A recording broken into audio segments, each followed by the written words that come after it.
Belezinha? Dando sequência então à nossa semana de revisão. Nessa aula agora, nossa segunda aula da semana 1, a gente vai revisar a histologia do coração. Então a gente vai destacar os principais pontos, tá? Então é o seguinte. Se a gente observar o coração, né, a gente teve a visão, um estudo macroscópico naquela aula anterior. Agora a gente vai fazer uma análise microscópica. Vamos entender os tecidos que compõem esse órgão. Então, se a gente observar a parede cardíaca, ela é formada, né? Então aqui está ilustrando, ó, nessa imagem que é do livro do Junqueira e Carneiro de Histologia Básica, que foi tirado um quadradinho aqui, onde a gente observa que a parede cardíaca é formada por várias camadas de tecido, né? A gente consegue ver isso nessa ilustração, são camadas diferentes, não é tudo igual. Então é que nem a gente tem, por exemplo, a parede da nossa casa. A gente vai ter tijolo, tem cimento, tem massa, tem tinta, enfim, são várias camadas compondo a parede, né? Camadas de materiais diferentes. Aqui a gente tem várias camadas de tecido. E essas camadas, elas estão organizadas em túnicas. Então é o seguinte, essas túnicas a gente chama de túnicas cardíacas, tá? Então vamos fazer uma análise, um estudo de dentro para fora. Bom, internamente a gente vai ter uma túnica chamada endocárdio. Esse endocárdio é a camada de revestimento interno, quer dizer, o que reveste internamente átrios e ventrículos. É a camada que faz contato direto com o sangue, tá? E esse endocárdio, essa túnica, ela é formada por várias camadas de tecido, mais precisamente 3. A gente vai ter um tecido de revestimento, e sempre que a gente fala de tecido de revestimento, a gente está falando de tecido epitelial, né? Que é o tecido de revestimento. O epitélio tem essa característica de revestir, e aqui a gente vai ter um epitélio revestindo internamente. Então, dentro do átrio e dentro do ventrículo, a gente tem o endotélio. E a gente vai ver que esse endotélio ele reveste, na realidade, todo o sistema cardiovascular, todinho, tá? Desde o coração, artérias, capilares e as veias. Tudo é revestido por endotélio. Quer dizer, o sangue sempre está em contato com o endotélio, em condições normais. Aí, logo depois desse endotélio, quer dizer, entrando na parede, de dentro para fora, a gente vai ter uma camada chamada camada subendotelial. Subendotelial, quer dizer, embaixo do endotélio. Essa camada subendotelial é de tecido conjuntivo, tá? E aí a gente vai ter uma outra camada chamada camada subendocardial, que também é camada de tecido conjuntivo. Então, esses dois tecidos conjuntivos vai ter aquelas características de tecido conjuntivo. Interstício, né, o espaço intersticial, a gente vai ter a presença de inervações, a gente vai ter a chegada das extremidades das fibras de Purkinje até essa camada, tá? A gente vai ter algumas células musculares lisas nessa camada também. Tá ok, gente? Células de defesa, que é o que a gente normalmente observa em tecidos conjuntivos, né? Então, não sei se vocês lembram, quando vocês estudarem o MDH, na histologia a gente normalmente tem essa organização, né? A gente tem um epitélio e embaixo do epitélio a gente vai ter tecido conjuntivo, tá? Aqui no caso a gente vai ter 2 camadas distintas de tecido conjuntivo.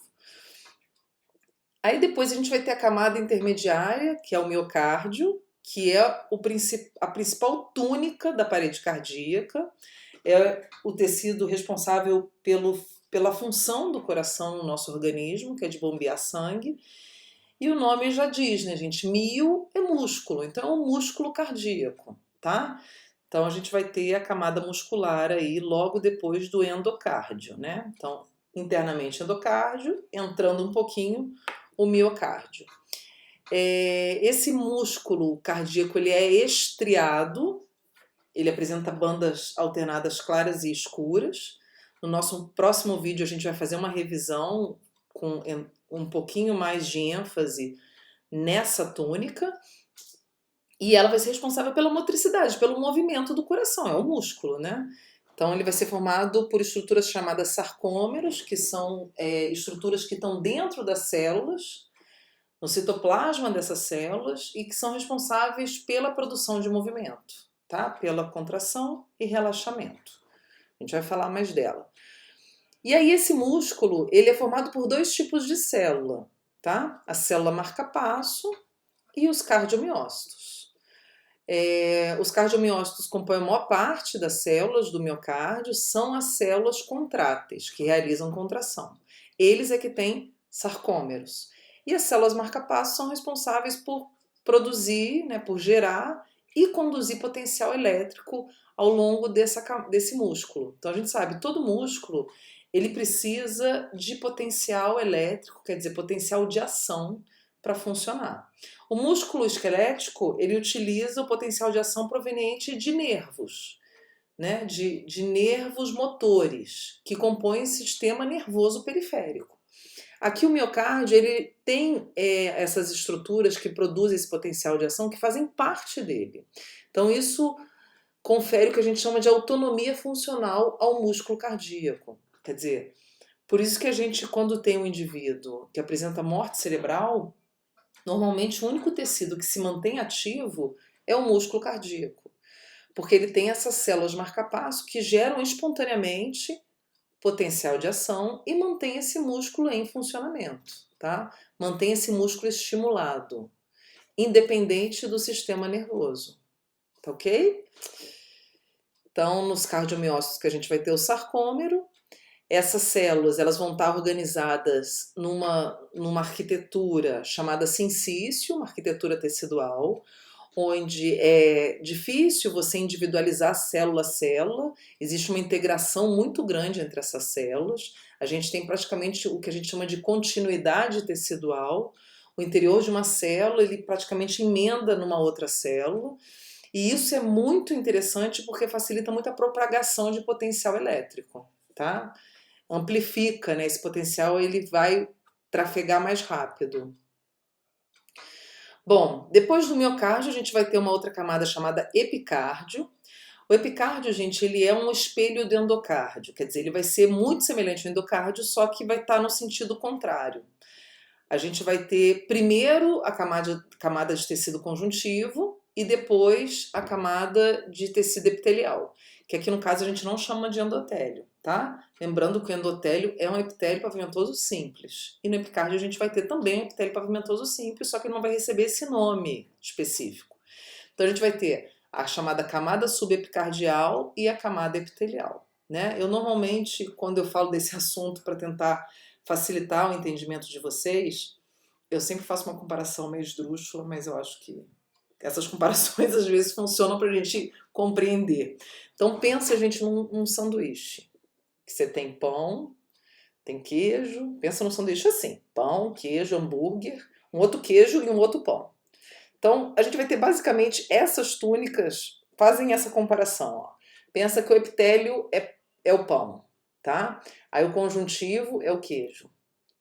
Aí o miocárdio é o hambúrguer, é o músculo, né? É a carne. E aí a gente vai ter de novo queijo e de novo pão. Quer dizer, de novo conjuntivo e de novo o epitélio, tá? Observando, a gente está fazendo essa análise de dentro para fora. Bom, gente, nessa camada subepicardial, a gente vai ter os vasos importantíssimos, que são os vasos coronarianos, que são responsáveis pela nutrição do coração. Então, lembrando, o coração é um órgão de dupla circulação. Significa o quê? A gente tem um circuito que é um circuito funcional, que é aquele que envolve as grandes veias que levam sangue de volta para o coração e as grandes artérias que levam esse sangue do coração para um outro lugar. Essa é uma circulação. E a gente tem um circuito acontecendo na parede cardíaca, tá? Que envolvem as artérias coronárias e as veias cardíacas, seio coronário e tal. Né? Então, essa circulação de nutrição, ela que vai nutrir essa parede toda. Essas túnicas todas vão receber oxigênio a partir dessa circulação de nutrição que está localizada na camada subepicardial, tá? Então, aí entram as coronárias famosas, todo mundo já ouviu falar. E a gente tem a presença de adipócitos, né? Que são células que estocam triglicerídeos. Por que a gente tem adipócito no coração? Esses triglicerídeos eles vão ser muito importantes como fonte de energia para o funcionamento do músculo cardíaco, do miocárdio. Então, como o músculo cardíaco é um músculo que trabalha de maneira incessante durante toda a nossa vida, né? Seja que a gente está acordado, está dormindo, está fazendo exercício, está comendo, hora que for ele está lá, funcionando. Tem horas que ele funciona mais rápido. Então, é um músculo que está trabalhando constantemente, enquanto a gente estiver vivo. Então, ele precisa de uma pilha alcalina. E essa pilha alcalina, vamos dizer assim, é o triglicerídeo, né? Os triglicerídeos eles têm uma condição de fornecer muito mais ATP do que a glicose. Se o músculo cardíaco usasse glicose, a gente ia viver hipoglicêmico. Qualquer taquicardia, a gente ia ter uma hipoglicemia. A glicose ia cair, a gente ia desmaiar. Então, como a maioria dos tecidos eles têm uma preferência por glicose, o músculo cardíaco, o miocárdio, ele não entra nessa disputa pela glicose. Ele vai ter mais trabalho, transformando o triglicerídeo em ATP, mas compensa porque ele vai ter um saldo muito maior de ATP usando o triglicerídeo do que usando a glicose, tá? Em torno de 4 vezes mais. Então vale a pena.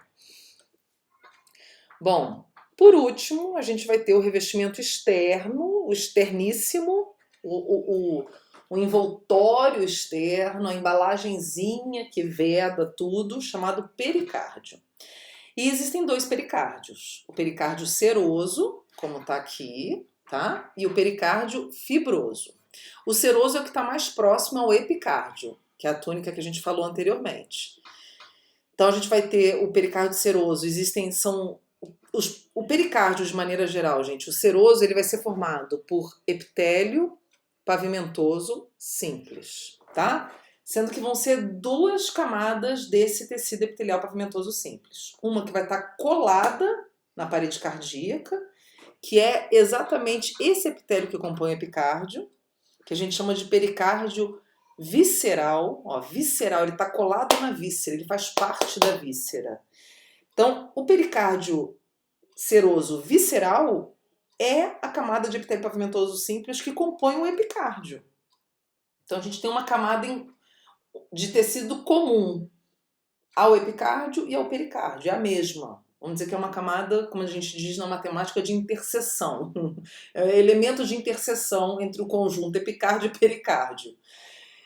E a gente vai ter uma outra camada também de epitélio pavimentoso simples, que é o pericárdio seroso parietal. Então, são 2 membraninhas de epitélio pavimentoso simples, onde entre as duas a gente vai ter a presença de líquido. No próximo slide tem uma imagem que eu vou mostrar para vocês. E aí esse líquido, gente, é o líquido do pericárdio. Ele vai ser muito importante para lubrificar os movimentos do miocárdio e também, principalmente, vai ser como se fosse uma bolsa de líquido ao redor. Ele vai ser importante para diminuir o atrito do coração com as estruturas que estão em volta. Porque a gente tem que pensar o seguinte, né? O coração está aqui no centro do tórax. Ele está se movimentando o tempo todo. Em volta a gente tem o quê? Pulmões, que também estão se movimentando. Embaixo a gente tem o quê? Diafragma, que também está se movimentando. Então a gente precisa ter membranas de proteção que diminuam o atrito entre essas estruturas, senão haveria lesão. Tá? Então a função do pericárdio vai ser justamente essa. Então aqui tudo formado por epitélio pavimentoso simples, né? Entre as 2 camadas, entre o pericárdio visceral e parietal, a gente tem a presença do líquido do pericárdio.